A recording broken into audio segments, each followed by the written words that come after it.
Zionist moms are scheming to crash my book tour events for genocide bad.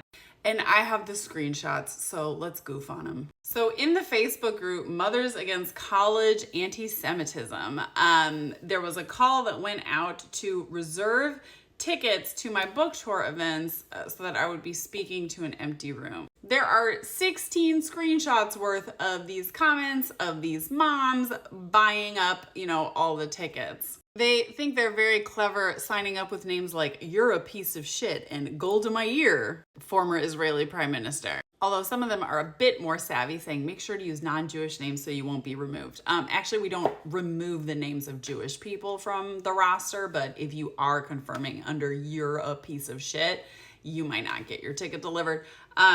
And so then someone else replies, use names like Muhammad Abdullah and any of the like works. There's a lot of queer hate thrown in the thread. Someone said there's a Queers for Palestine event, so she's low in the IQ department. Or things like, she is Jewish, or maybe they, from what I've read. There's also a lot of comments where people are so close to getting it, like Erica Lewis Benjamin saying, as a UMass alum, I am deeply ashamed. My legacy there includes opposing authoritarianism, the draft, and the Vietnam War.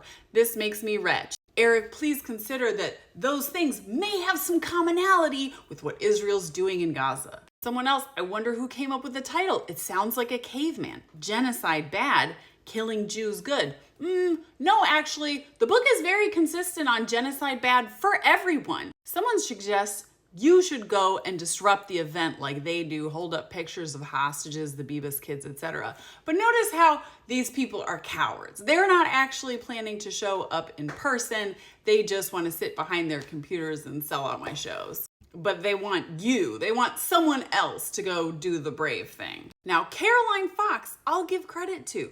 Caroline asks, isn't it possible for people to go to these types of events and stand up at the end respectively and ask why they ignore the genocide being attempted against the Jewish people in Israel, which is the stated goal of Hamas and Iran and Hezbollah et al. It's actually not, but I go over that in my book. Yet continue to also accuse Israel of genocide when it defends itself. Is it impossible to at least plant the seed? Dar replies, Caroline, you will be escorted out of the event before you even ask the question. They have a non-engagement policy and they immediately start saying, I don't feel safe talking to you.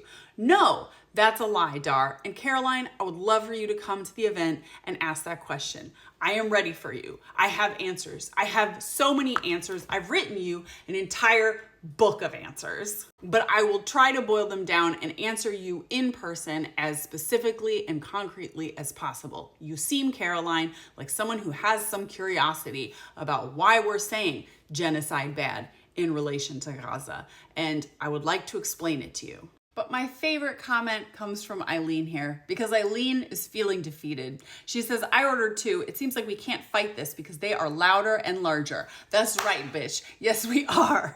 We are such a small percent of the population that I feel defeated.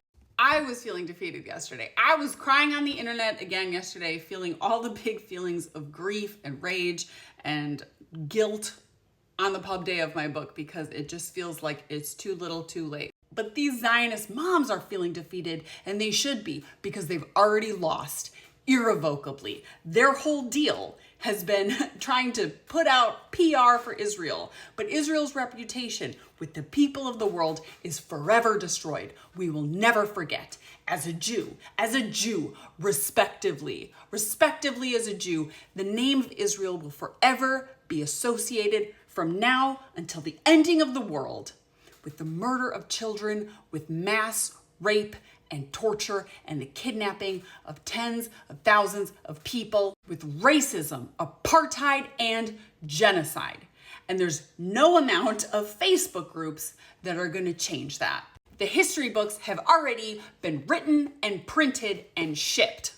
Now, they did briefly sell out the event, but we've just made more tickets available because it was very clearly an op. So y'all, my supporters, please come out between May 2nd and May 5th. If you're in Massachusetts or Brooklyn or anywhere in New York, if you can get to these places, please come out and support. While, like I said, the vast majority of these people are cowards, they will not be showing up. Hannah is expecting that we will have crashers at some of these events. We love people coming and trying to disrupt. If, like Carolyn, they just want to like confront me about if I'm anti-Semitic during the Q&A, I'm ready for them. This is my whole deal. If they will have a conversation during the Q&A, I'm down. But when the people come in and they're just loud and yelling and disrupting and making it so we can't have the event, Hannah says the best policy is just for everyone to start singing something or chanting something until they can be escorted out.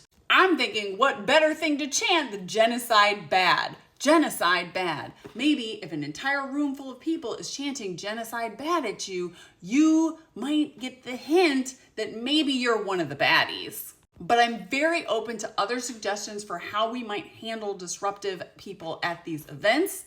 Please leave your ideas in the comments.